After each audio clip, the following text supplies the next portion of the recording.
This boy and girl coming home from school look quite content with life. And why not? They're looking forward to an important date, dinner at home with the family. What's the matter? Doesn't that sound exciting to you? Well, to them it's a special occasion, as it has been ever since they sat down to dinner in high chairs.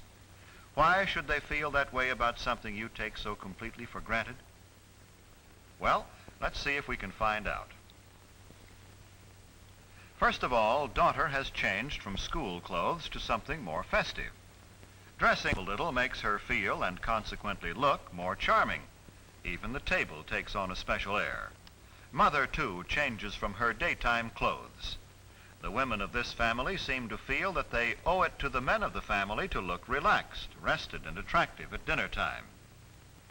Brother is spending an hour before dinner catching up on his homework. He has plans this evening.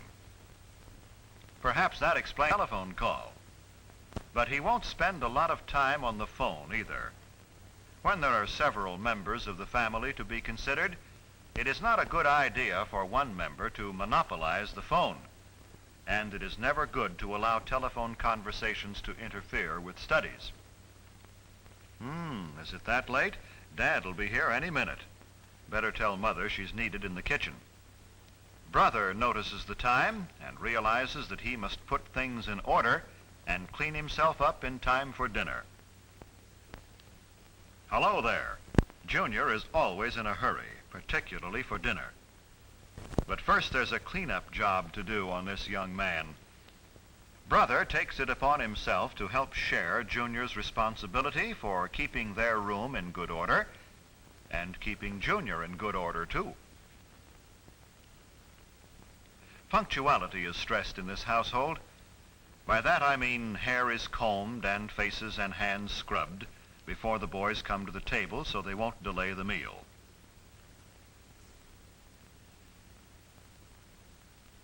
Now, mother and daughter put the finishing touches on the dinner.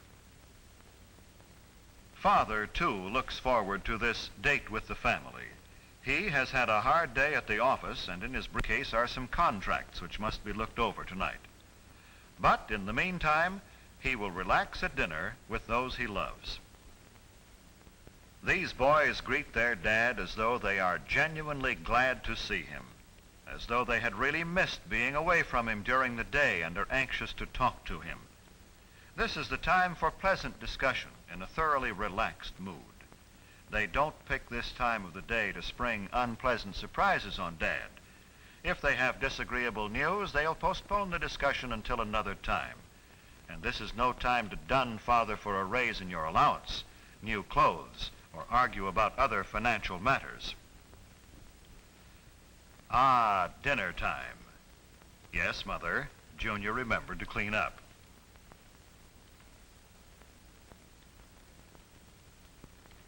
Brother seats Junior.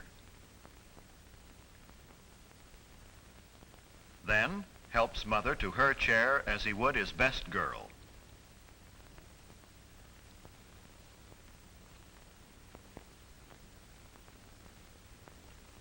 Well, the dinner date has begun, and they're all happy about it.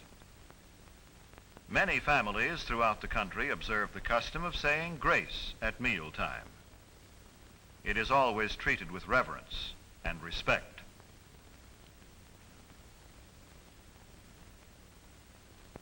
Napkins on the lap, the family awaits service. They converse pleasantly while Dad serves. I said pleasantly, for that is the keynote at dinner time. It is not only good manners, but good sense. Pleasant, unemotional conversation helps digestion. Father serves Mother first, then daughter, then the boys. Don't worry, fellas, you won't get left. Help cut your meat, Junior? Of course. By example, older children can teach younger ones good table manners.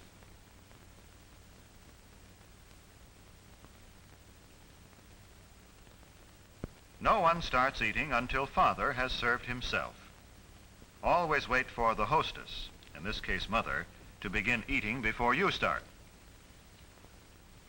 Let father and mother guide the conversational trend if they desire. After all, they made all this possible and may want to talk over their day with each other. Tell mother how good the food is. Maybe Sis rates a compliment too. It makes them want to continue pleasing you.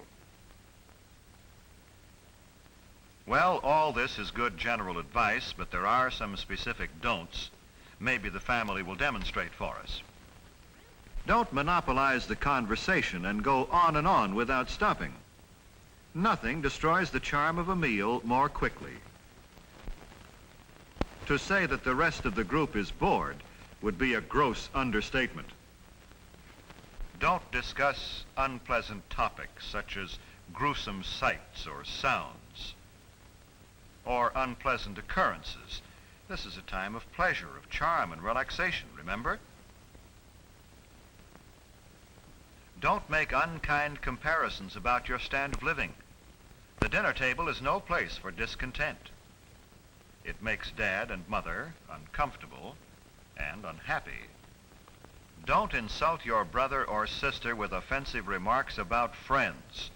Arguments, harsh words mean tension and distress for everyone. Do remember simply this. Treat the other members of your family with the same respect and cordiality you would show your most treasured friend outside the family circle. This does not mean you should be stiff or formal. With your own family, you can relax. Be yourself. Just be sure it's your best self. This is better. Now things are on an even keel again. Now we're ready for dessert. Most families don't have maids, so Mother needs help with the serving from the kitchen. Son says Mother has done enough. Watch him play butler. The removal of dishes from the main course and the serving of dessert set the stage for the conclusion of a thoroughly pleasant meal.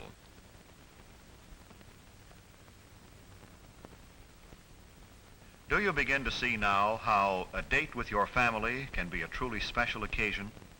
Do you know why brother and sister looked forward to the evening? When the dinner hour at home is treated with a certain amount of graciousness and ceremony, it can be memorable. There is no family so poor but that the evening meal can be eaten in an atmosphere of warmth and gentleness. There is no family so busy but that it can come together in the evening for a dinner date which will give its members something to look back upon with happiness all their days.